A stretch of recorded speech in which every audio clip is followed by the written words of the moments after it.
रामकृष्ण हरी.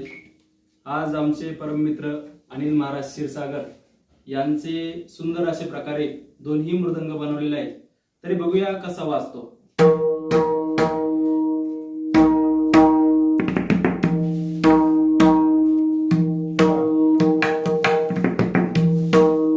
दादा तसेच आपल्याला थोडं वाजून दाखवतील. वाजवता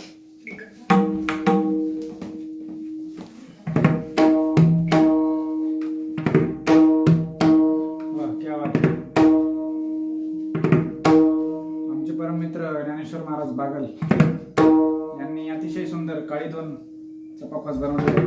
तुमच्याकडे मी थोडा टोन ऐकवतो त्याचा.